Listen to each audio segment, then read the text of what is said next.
warahmatullahi wabarakatuh. Selamat pagi Bapak Ibu-ibu semua. Selamat pagi. Bagaimana kabarnya hari ini? Alhamdulillah, luar biasa. Alhamdulillah. Terima kasih sudah hadir pada acara ini. Dari saya, sosialisasi filosofi pendidikan Ki Hajar Dewantoro dan budaya positif.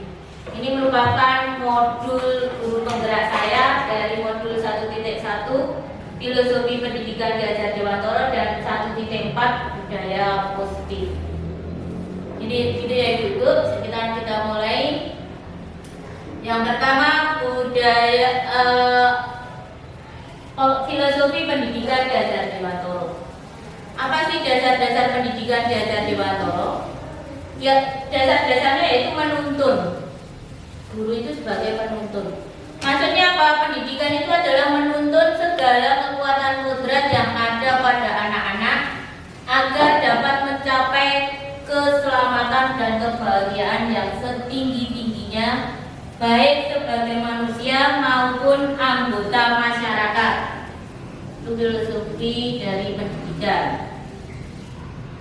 Berikutnya, pendidikan itu hanya menuntun tumbuh atau hidupnya kekuatan kodrat yang ada pada anak-anak agar dapat memperbaiki lakunya hidup dan tumbuhnya kekuatan kodrat anak.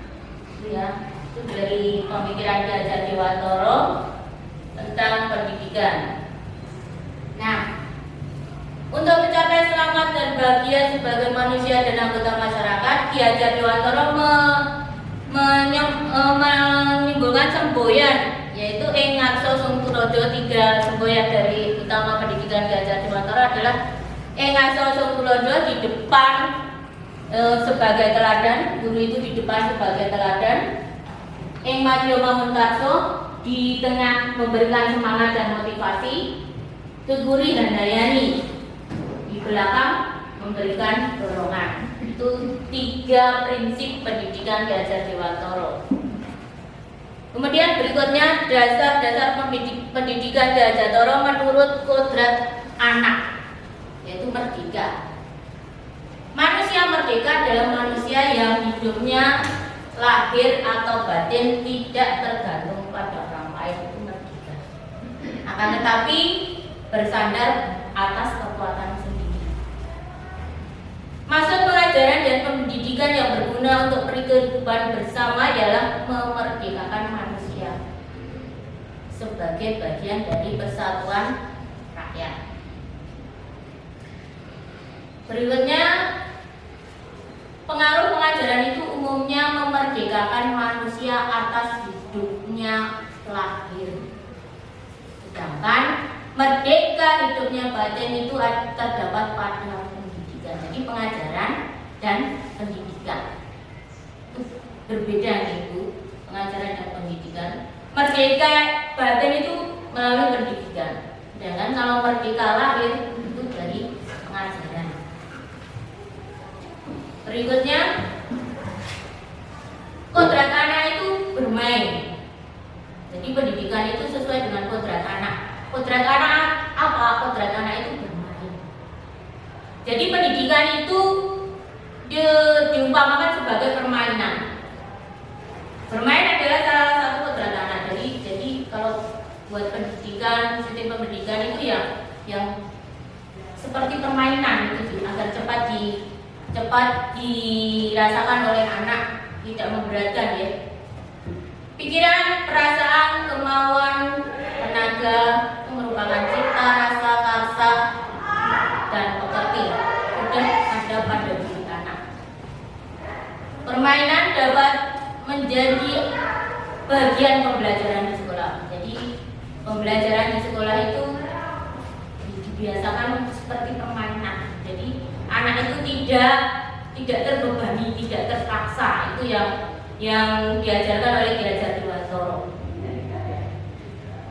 Seperti permainan yang diadakan yang ada pada waktu zaman dulu, yaitu coklat, itu seperti apa namanya? Dakon gitu ya, dakon. Dakon itu melatih pendidikan dalam bidang matematika dan strategi, menghitung, kemudian strateginya biar bisa menang, dan apa itu gendong itu istilahnya di pikul atau gendong atau apa di permainan congklak itu. Kemudian permainan gobak sodor itu merupakan yang kita ambil nilai dan strateginya. Nilainya bisa dihitung, misalnya masuk itu dapat nilai 1 kalau itu dari depan ke belakang sampai belakang melewati penjaga-penjaganya itu. Kemudian strateginya, bagaimana bisa melewati strateginya untuk melewati penjaga-penjaga yang ada di situ. Itu buat strategi. Seperti itu permainannya. Bisa yang lain, ya permainan sangat banyak sekali. Jadi pendidikan yang berpihak pada anak selanjutnya yang ketiga ya, bebas dari segala ikatan, dengan suci hati mendekatkan sang anak, bukan untuk meminta sesuatu hak, melainkan untuk berhamba pada sang anak. Di sini ada tulisannya berhamba, gitu ya. Bukan ini istilah zaman Ki Hajar Dewantara itu berhamba. Banyak sekali yang mengartikan berhamba itu kok tidak kepada Tuhan Yang Maha Esa, kepada anak begitu ya. Tapi itu istilah yang dikemukakan oleh Ki Hajar Dewantara pada saat itu. Dan untuk saat ini itu yang relevan sudah berubah dengan pada saat itu kata menghamba itu, ya. Jadi itu merupakan pemikiran Ki Hajar Dewantara pada saat itu menghamba. Pendidikan yang berpihak pada anak seperti ini itu ada ceritanya zaman dulu. Kenapa kok berpihak pada anak? Itu ceritanya pada saat itu Ki Hajar Dewantara mendapat suatu kesempatan untuk belajar di luar negeri, di Belanda pada saat itu. Pada saat itu Suwardi Suryaningrat, namanya selain Ki Hajar Dewantara, Suwardi Suryaningrat mempunyai anak yang masih kecil, baru punya anak satu, belajar di Belanda. Baru punya anak satu, dibawa semuanya sang istri sama anaknya ke Belanda untuk belajar di sana. Nah pada saat itu karena di Belanda itu jatah atau uang di Belanda untuk hidup di Belanda itu berkurang atau sedikit dari jatahnya, mau tidak mau harus banyak bekerja. Bekerjanya di mana ya? Menulis surat, artikel di surat kabar atau majalah itu. Artikel. Nah pada saat pekerjaannya banyak, putrinya Asti namanya, ini Asti Wandansari namanya, itu masih kecil pada saat itu. Karena merengek-rengek dengan ayahnya yang pada saat itu pekerjaannya banyak dan diburu waktu, akhirnya nih Asti disuruh pergi, dikeluarkan dari tempat beliau bekerja, dibawa keluar rumah. Di luar. Nah pada saat itu kan Belanda dalam cuaca dingin. Beliau Pak Suwardi ini tidak menyadari kalau di luar itu suasananya dingin, salju turun. Putrinya dibawa keluar. Nah pada putrinya di luar sampai kedinginan menggigil sampai kebiruan. Baru ingat, baru tersadar, anak saya tadi di mana? Dibuka pintunya, ternyata putrinya sudah menggigil kedinginan sampai sudah biru. Karena saking juga kan tidak memakai baju hangat ya, mungkin cuma dibawa keluar gitu aja terus ditutup pintunya lagi, akhirnya kedinginan di luar. Ditangisi kalau sama Ki Hajar pada saat itu. Ditangisi, menyesal Ki Hajar, menyesal. Kemudian beliau Ki Hajar Dewantara dengan sepenuh hati ya sebagai orang tua itu mengucapkan kowe bakale mulya ake selawase, kowe bakale tak mulya ake selawase. Itu beliau itu dalam perasaannya seperti itu karena melihat putrinya itu seperti itu. Itulah dari situlah kemudian timbul pemikiran beliau untuk menghamba pada sang anak. Pendidikan harus berpihak pada siswa. dari situlah kemudian ya Nyi Asti ini dibawa ke rumah sakit dan seterusnya ya, sampai sembuh benar. Nah baru seperti itu dia di rumah itu sampai besar. Beliaunya itu Nyi Asti ini sampai besar oleh saudara-saudaranya itu sangat diperhatikan dari kasus itu. Dari adik-adiknya juga memperhatikan kakaknya ini. Bahkan tidak disuruh untuk apa-apa kakaknya ini. Ya, saking apa ya? Saking cintanya sama orang tua kepada anaknya. Inilah Nyi Asti yang paling besar. Nyi Asti Wandansari namanya. Dari itulah yang mendasari pemikiran Ki Hajar Dewantara untuk menghamba pada sang anak. Dari situ semua berpihak pada anak, untuk berhamba pada sang anak. Nah ini pendidikan yang berpusat pada siswa, pada murid. Itu pendidikan yang bersifat yang berhamba pada murid. Kemudian berikutnya saya lanjutkan saja. Nah ini anak-anak itu lahir bukan seperti kertas kosong yang bisa digambar sesuai keinginan orang dewasa.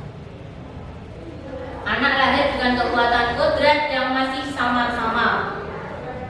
Nah, pendidikanlah yang menuntun untuk menebalkan garis samar-samar agar dapat memperbaiki lakunya untuk menjadi manusia seutuhnya. Jadi kodrat anak seperti itu. Bukan kita memaksakan, tapi kita hanya menuntun sesuai kodratnya. Seperti kalau anak-anak mau belajar berjalan itu, kita pastikan menuntunnya. Mau anak perginya kemana, kita tuntun kemana.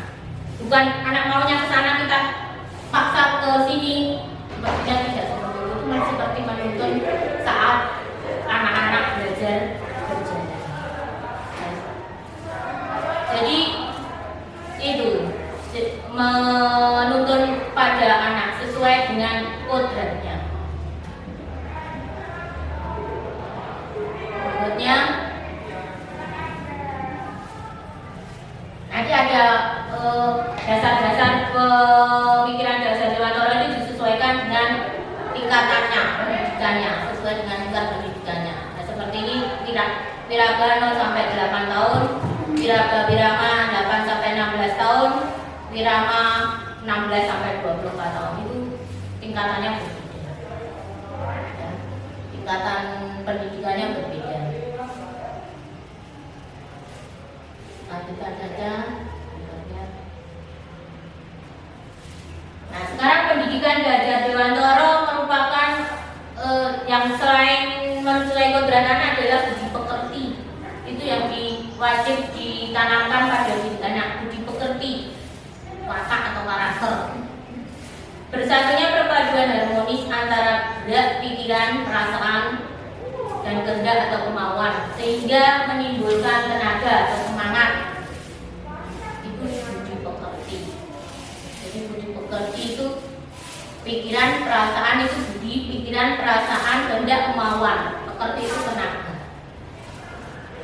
Kemudian berikutnya, cipta, rasa, karsa, karya, pekerti, dan tenaga itu merupakan keseimbangan, keselarasan hidup. Jadi tidak hanya pendidikan saja, tapi budi pekerti juga harus ditanamkan pada diri anak. Ya. Kemudian berikutnya, nah budi pekerti dapat disesuaikan atau dipelajari dengan sesuai budaya lokal. Budaya lokal itu harus disesuaikan dengan budaya lokal, misalnya gamelan. Ini ya yang menurut Ki Hajar Dewantara, gamelan itu kan banyak mengandung unsur pendidikannya, baik cipta, rasa, karsa, gitu. Ini gitu. Nah itu sesuai dengan pendidikan dalam budaya. Nah seperti ini gamelan jadi sarana terapi narapidana di Inggris. Itu di sini malah tidak ada, tapi di Inggris malah buat terapi. Gamelan membantu ribuan napi di Inggris untuk bisa kembali, ya seperti itu dari gamelan. Bisa juga melalui apa ini namanya menenun ya. Ini biasanya budaya banyak di Nusa Tenggara ini, NTT. Dasar pendidikan di Ajar Dewantara itu adalah sebagai petani, seorang petani dalam habitatnya berkewajiban untuk menanam baik padi atau ya, sebelum menanam kita mengolah tanah. Ya, sebelum menanam kan pasti mengolah tanahnya dulu, kita olah tanahnya. Jadi gembur, kita kasih pupuk, kita kasih pengairan.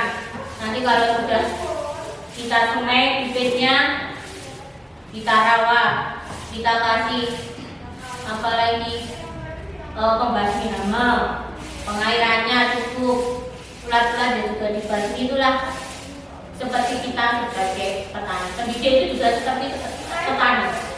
Nah, kalau pendidik itu apa?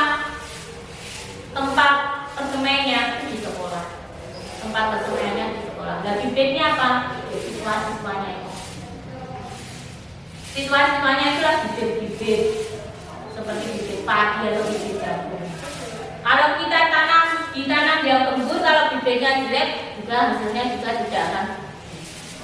Tapi kalau bibitnya sudah bibit unggul, tanahnya juga subur, nanti hasilnya akan bagus. Nah, itu cara mengolahnya. Kita sebagai pendidik itu seperti seorang petani. Seperti kalau di iklan itu, kedelai hitam itu, Malika seperti anak, ya, nah, seperti itu pendidikan kita seperti itu di iklan itu, Malika. Nah, kita seperti ini, persemaian, petani dan seterusnya, guys, tidak usah saya lanjutkan.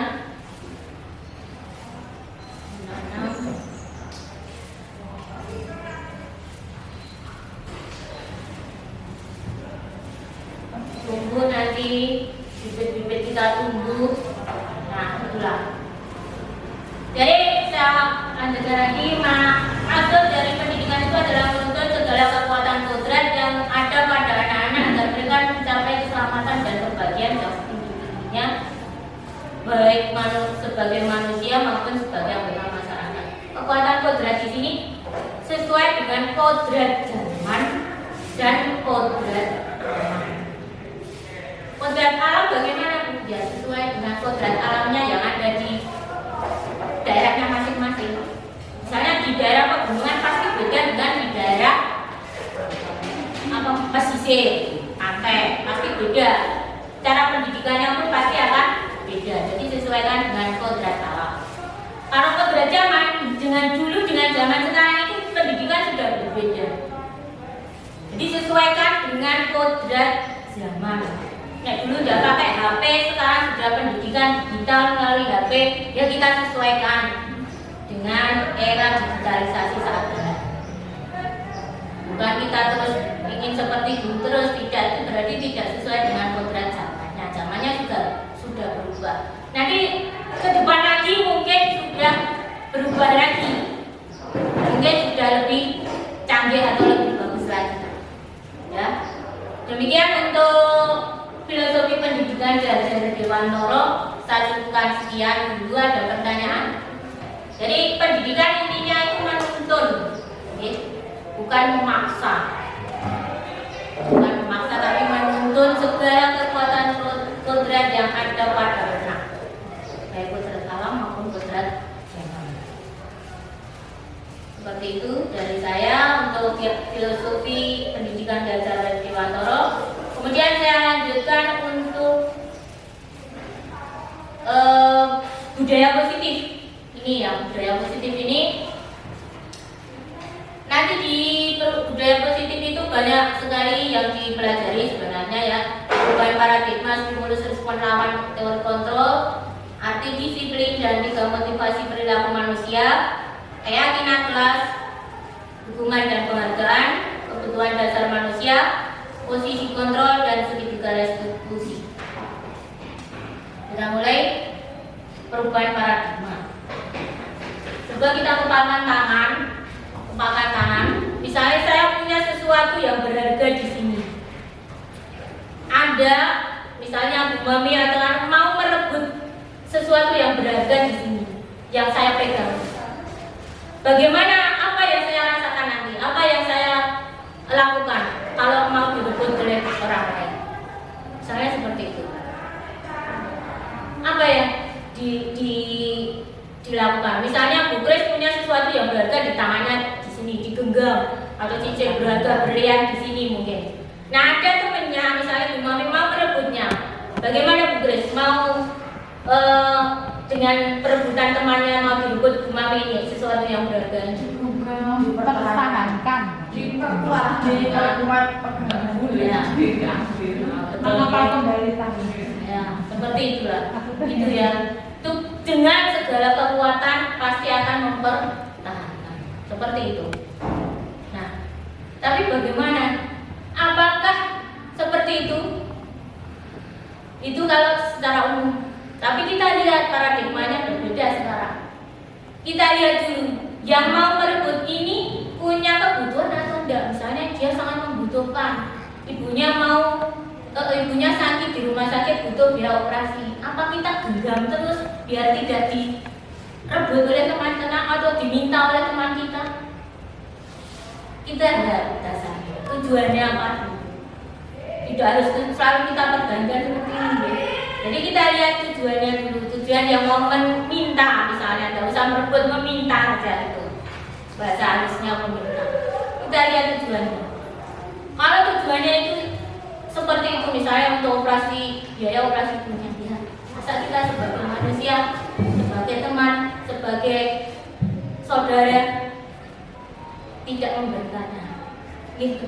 Kita lihat, jadi kita ubah paradigma yang seperti itu tadi. Kita genggam, ternyata oh ada yang masih membutuh. Itu kan jauh lebih bagus. Kalau itu kita ubah paradigmanya seperti itu. Paradigma dari pemikiran kita. Kemudian itu tadi ya teori kontrol, stimulus respon yang tadi seperti itu teori kontrolnya.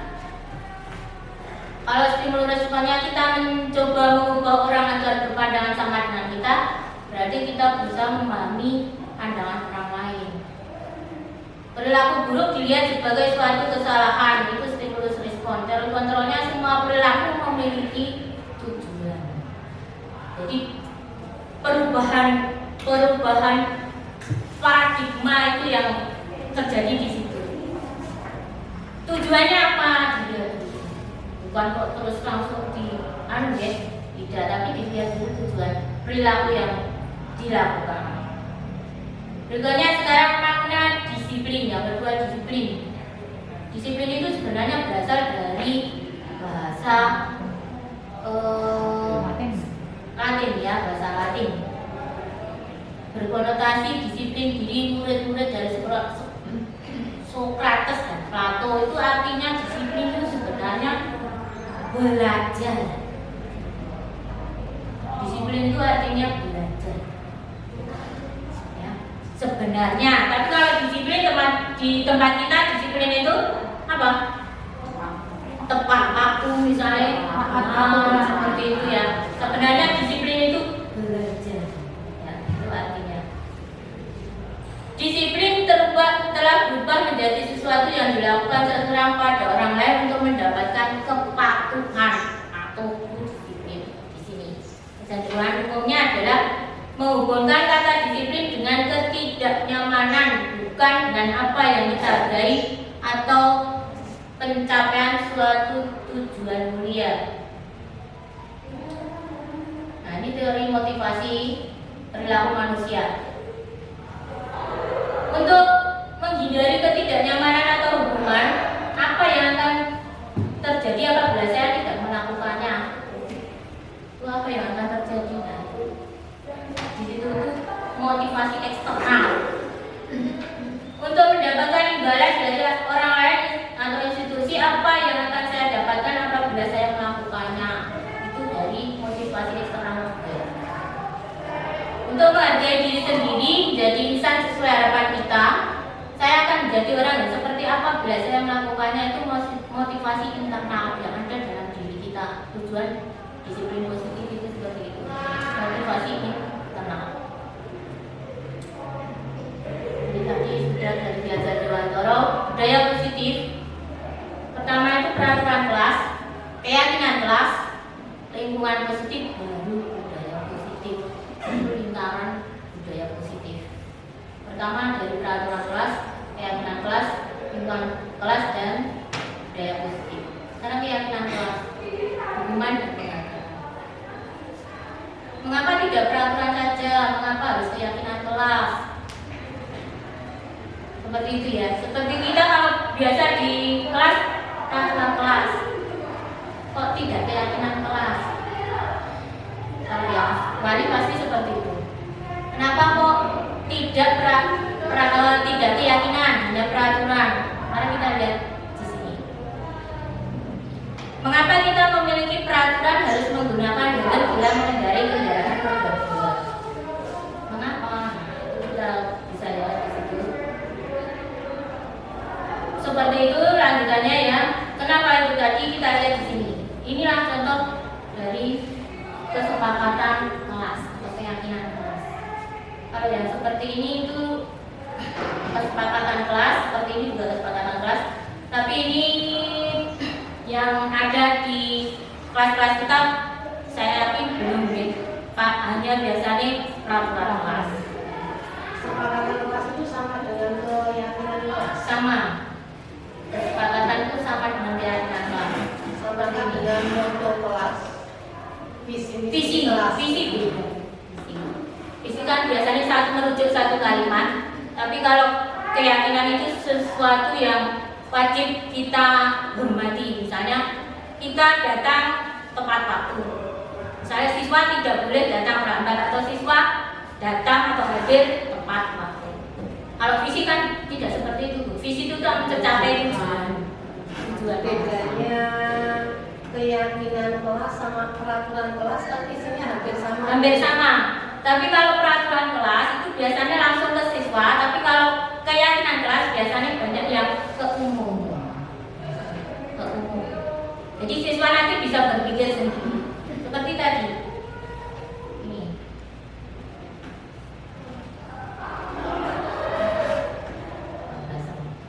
Nah, seperti ini tadi.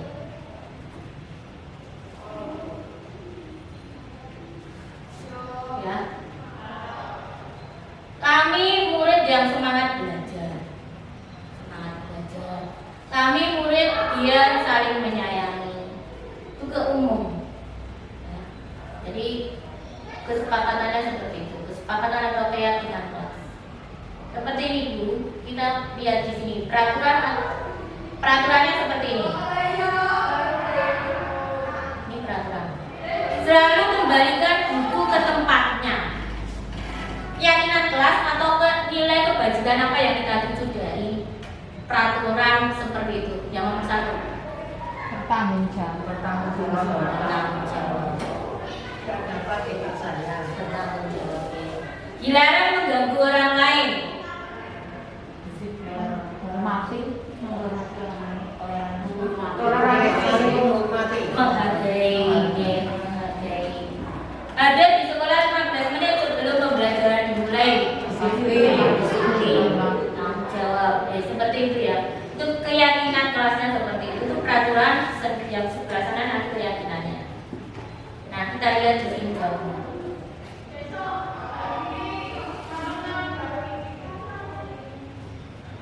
Selalu kembalikan buku ke tempat benarnya. Misalnya kita terlambat, kan yang rugi saya, teman-teman kan gak rugi. Tapi kalau kita merobek punya teman, tapi teman kan rugi. Merugikan orang lain. Okay. Kalau kita terlambat, teman-teman gak rugi.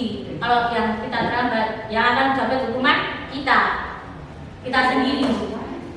Kalau kita menyobek cuman buku teman orang lain atau teman lain juga rugi. Nah, kita harus menggantinya, itu konsekuensi. Itu artinya berarti gini Bu. Keyakinan kelas atau peraturan kelas, jika kita melanggar itu nanti kita mendapat hukuman. Ya. Sedangkan konsekuensi itu tidak tertuang dalam peraturan kelas ataupun tidak tertuang pada keyakinan kelas Iya, yang dengan iya. sampaikan tadi. Iya, seperti itu Bu. Ya. Oke, aman ya? Nah, ini perbedaan hukuman dan konsekuensi. Kita lihat perbedaan. Hukuman itu sesuatu yang menyakitkan harus terjadi. Tapi kalau konsekuensi, sesuatu harus terjadi. Membuat anak sakit fisik maupun hati untuk jangka waktu lama. Karena dihukum itu tadi perasaannya jadi jangka waktunya lama. Tapi kalau konsekuensi membuat anak merasa tidak nyaman dalam jangka waktu pendek. Itu perbedaan hukuman dan konsekuensi. Nanti bisa saya minta bisa selesai. Nah, seperti itu. Kalau hukuman konsep diri yang buruk, kalau konsekuensi konsep diri yang baik. Bedanya hukuman dan konsekuensi. Karena kebutuhan dasar manusia. Kebutuhan dasar manusia itu ada cinta kasih, penguasaan, kesenangan, kebebasan. Kita mulai seperti ini. Ibu guru bilang, aku tidak boleh bersenandung sewaktu mengerjakan tugas. Katanya kelas harus tenang, tidak ada suara. Padahal kan aku suka dan senang menyanyi. Kebutuhan apa yang dibutuhkan oleh anak tersebut? Dan kebutuhan dasar tadi, kesenangan, hiburan kesenangan ya, hiburan sama dengan kesenangan. Maksudnya kesenangan apa lagi? Tadi ada dalam hobi, kebebasan. Itu kebebasan. Ya, maksudnya seperti itu. Ya. Nah, jadi seperti itu. Bisa kita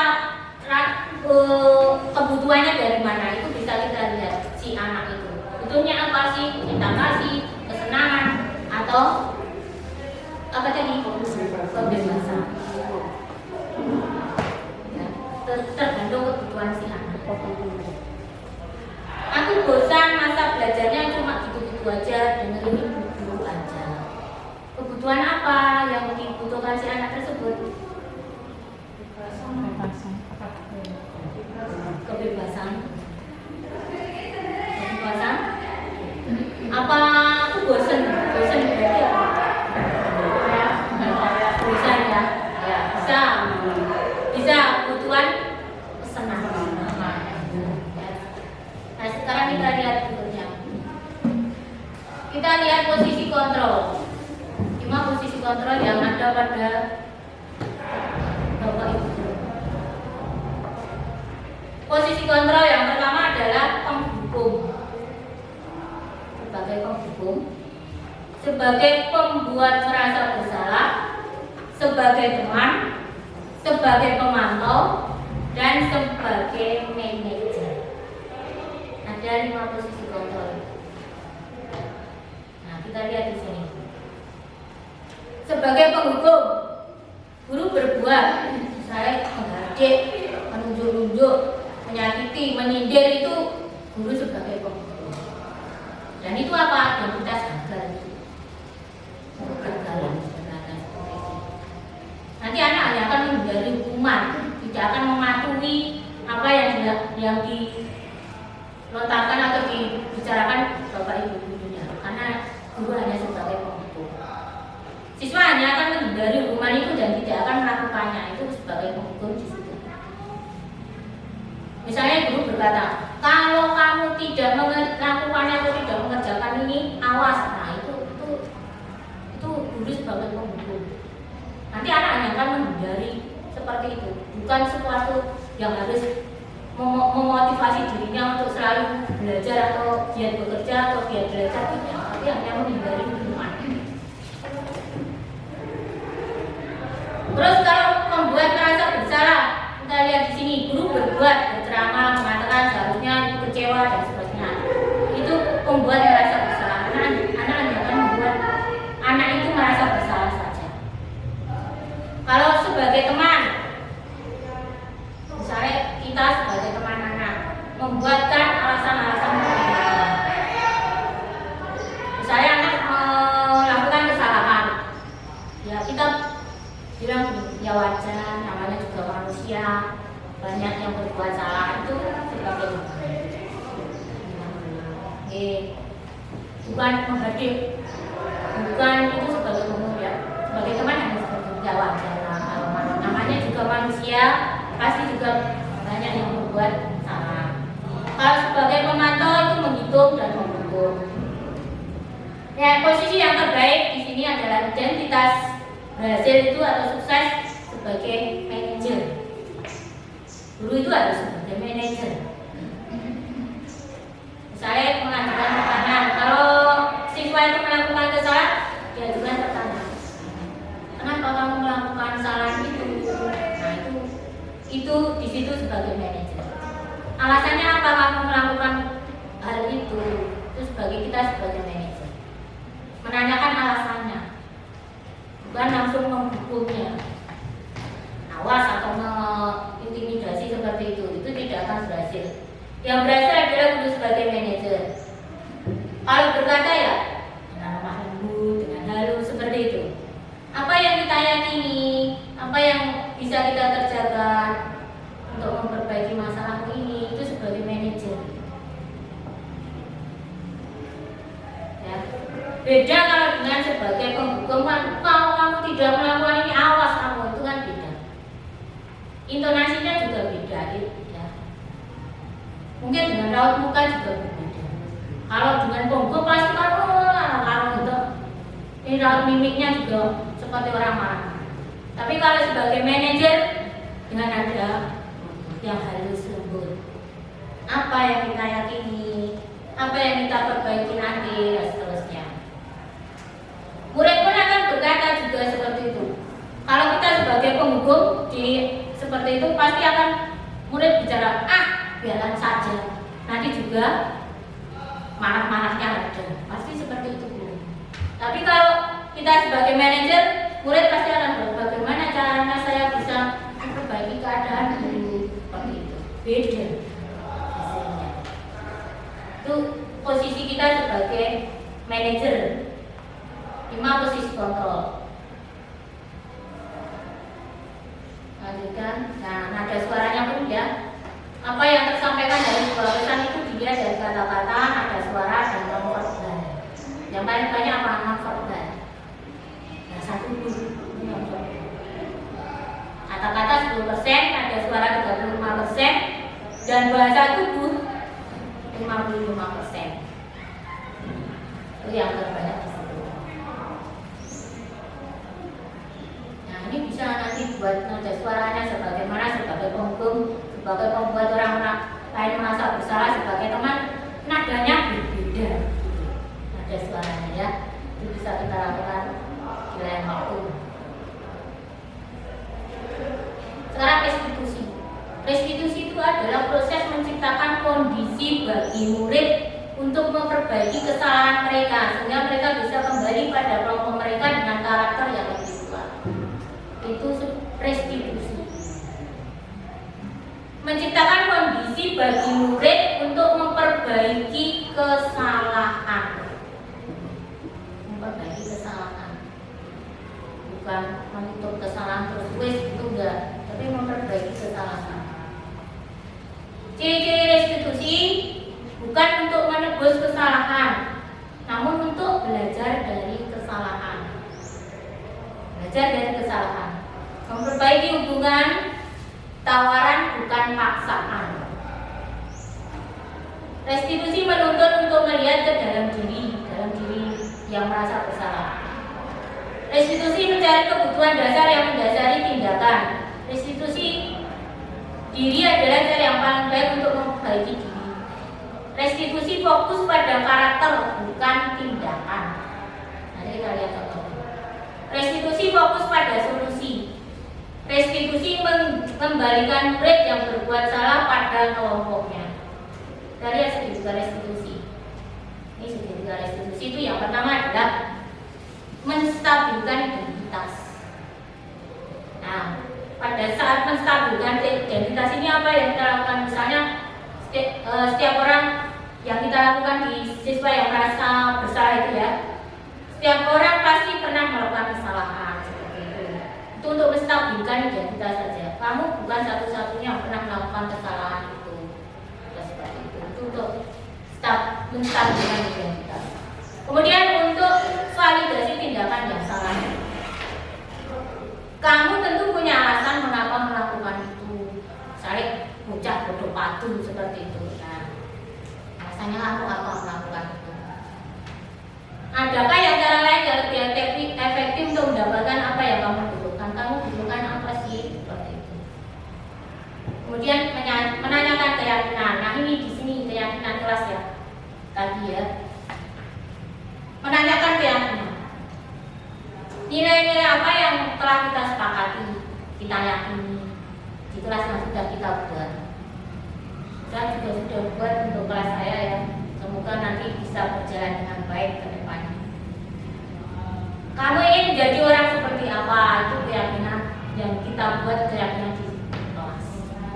Kita menanyakan keyakinan itu dari kesalahan siswa yang melakukan perbuatan salah tadi. Nah, ini pertanyaan-pertanyaannya seperti itu. Bisa ditanyakan di sini, baik pada keyakinan kelas, menanyakan keyakinan dan seterusnya.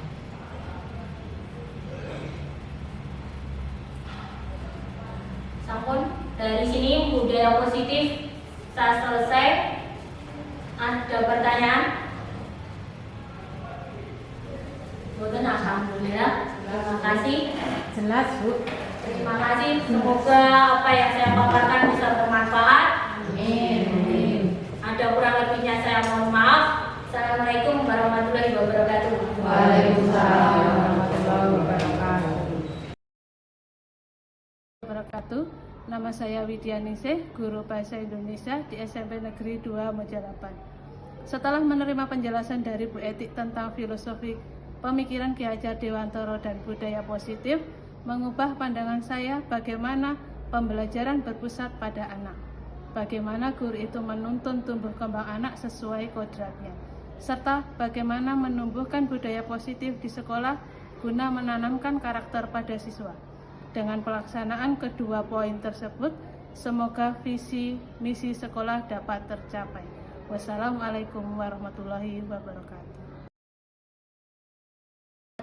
Nama saya Mami Wahyu Ningsih, guru IPS di SMP Negeri 2 Mojolaban.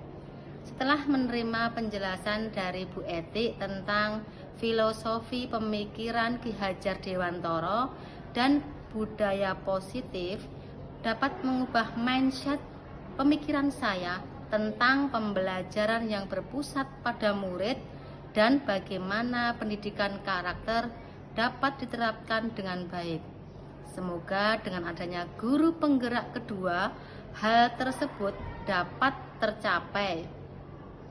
Demikian sedikit ungkapan kata dari saya. Wassalamualaikum warahmatullahi wabarakatuh.